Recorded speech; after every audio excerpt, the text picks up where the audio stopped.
Hello friends, नमस्कार। Welcome to my YouTube channel DYS maths classes. तो friends, आज की क्लास में हम मैथ्स सब्जेक्ट के अंतर्गत आप लोगों को क्लास 10th का जो हमारा अनसॉल्व पेपर है, जिसमें हम लोग पढ़ेंगे आज सेट नंबर 1 जो कि 822 BV करके है। ठीक, तो आप सभी को पता है कि जो आपकी बोर्ड परीक्षा है वो काफ़ी करीब आ रही है, तो ऐसे में आपको अनसॉल्व पेपर को ही सॉल्व करना है।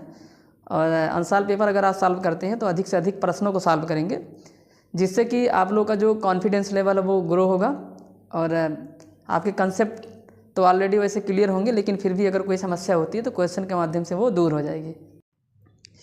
तो ये अनसॉल्व पेपर का जो है 822/2025 का ये सेट है और जो कोड है पेपर का वो है BB करके है। ठीक, BB सेट नंबर 1 है, 2025 का ये सेट है क्लास 10th के मैथ्स का। तो इसमें जो है क्वेश्चन नंबर 4 का जो और करके क्वेश्चंस हैं, उस क्वेश्चंस को यहाँ पे हम लोग पढ़ेंगे। क्वेश्चन है कि भूमि के एक बिंदु से 20 मीटर ऊंचे भवन के शिखर पर लगी एक मीनार के तल और शिखर के उन्नयन कोण क्रमशः 45 डिग्री और 60 डिग्री है। ठीक है, तो मीनार की ऊंचाई ज्ञात कीजिए। मतलब हमारे पास जो है भूमि पर एक बिंदु है और बिंदु से 20 मीटर ऊंचे भवन के शिखर पर लगी एक मीनार के तल और मीनार के शिखर, यानी कि अब ये देखिए एक भूमि है ये। ठीक, अब इस भूमि क्या कह रहा क्वेश्चन में, कह रहा कि भूमि के एक बिंदु से 20 मीटर ऊंचे, तो भूमि का एक बिंदु है ये है, मान लेते हैं यहाँ पे है। तो इससे भूमि के एक बिंदु से 20 मीटर ऊंचे भवन के, तो 20 मीटर ऊंचा एक भवन है। ठीक, तो 20 मीटर ऊंचे भवन के शिखर पर लगी एक मीनार। अच्छा, मतलब भवन के शिखर पर लगी एक मीनार, क्या कह रहा है यार, भूमि के एक बिंदु से 20 मीटर ऊंचे भवन के। अब इस भवन के ऊपर एक मीनार लगी हुई है। क्या लगी हुई है ये? मीनार। तो ये भवन हो गया जो कि जिसकी ऊंचाई कितनी है? 20 मीटर है। इसके ऊपर एक मीनार है। ठीक तो हाँ, मीनार के तल और शिखर के उन्नयन कोण क्रमशः, तो मीनार का ये तल हुआ, ये हो गया, और मीनार के शिखर का जो उन्नयन कोण है वो क्रमशः कितना कितना है? 30 डिग्री है, सॉरी 45 डिग्री है, और कितना है? 60 डिग्री है। तो शिखर का तो ये है, ये चीज़ है। तो क्या क्वेश्चन में कह रहा है कि एक बार फिर से पढ़ दे रहे हैं। कह रहा है कि भूमि के एक बिंदु से 20 मीटर ऊंचे भवन के शिखर पर लगी, तो एक भूमि हो गया, मान लो हमारे चित्र में ये AB जो हो जाएगा वो भूमि हो जाएगा, और इसी भूमि के किसी एक बिंदु से B बिंदु से 20 मीटर ऊंचे एक भवन, ये हमारा भवन हो गया, बिल्डिंग। ठीक, भवन के तल भवन पर लगी एक मीनार। अब इस पर एक मीनार हो जाएगा, मान लो ये B हो गया, ये C हो गया, ये D हो गया, तो जो CD वो मीनार है, ये मीनार हो जाएगी। अब मीनार के देखो, मीनार के तल, पहले तल से और उसके बाद शिखर के उन्नयन कोण क्रमशः 45 और 60 है। तो ये एंगल जो होगा वो 45 डिग्री होगा, और ये जो बड़ा सा एंगल है वो कितना डिग्री होगा? 60 डिग्री होगा। तो हमसे पूछा है कि मीनार की ऊंचाई ज्ञात कीजिए। पूछा है मीनार की ऊंचाई क्या होगा, तो हमसे ये इतना हाइट पूछा है मीनार की ऊंचाई, तो ये चीज़ हमसे जो है पूछी है। तो मान लेंगे मीनार की ऊंचाई कितनी है, ये। अच्छा है, तो चित्र में, मतलब इस चित्र में, अब इसका सॉल्यूशन देखो, तो चित्र में जो है ना, चित्र में जो हमारा CD है वो मीनार है, और माना मीनार की ऊंचाई h है।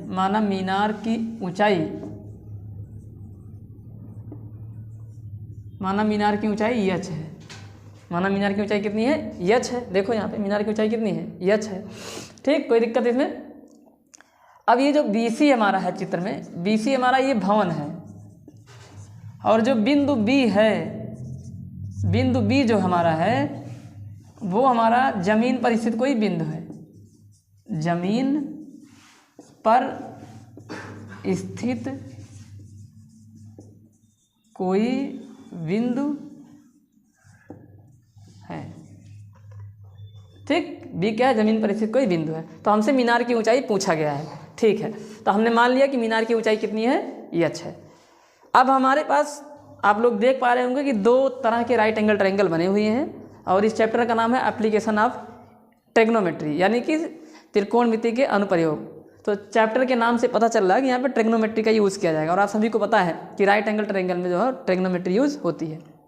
तो यहाँ पे दो समकोण त्रिभुज बने हुए हैं, दोनों में से किसी एक को पहले लेके सॉल्व कर लेंगे। ठीक, तो चलो मान लेते हैं कि हम समकोण त्रिभुज ABC को लेते हैं। ठीक, तो यहाँ पे लिखेंगे क्या, लिखेंगे समकोण त्रिभुज ABC में। अब जो जो भुजाएं दी होती हैं उनके अनुसार हम अपने त्रिकोणमिति का प्रयोग करते हैं। तो इसमें देखो ये लंब दिया गया क्योंकि ये 90 डिग्री का एंगल है और 90 डिग्री के सामने हमेशा कर्ण होता है। तो ये भुजा दी गई है, ये दिया नहीं गया है, इसको चाहो तो x मान लो या फिर AB ही रहने दो, तो इसको AB ही मान लेते हैं। ठीक तो लगाएंगे tan थीटा बराबर लंब बटे आधार। फार्मूला क्या होता है, लंब और बटे में क्या, आधार। लंब हमारा क्या हो जाएगा बताना, BC हो गया,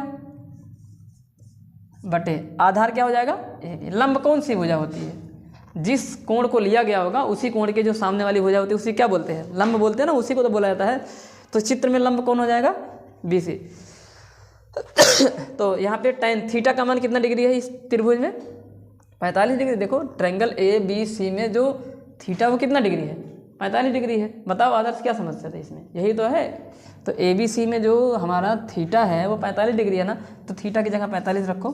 तो tan 45 डिग्री बराबर BC कितना दिया है, BC 20 है और अपान में क्या है, AB।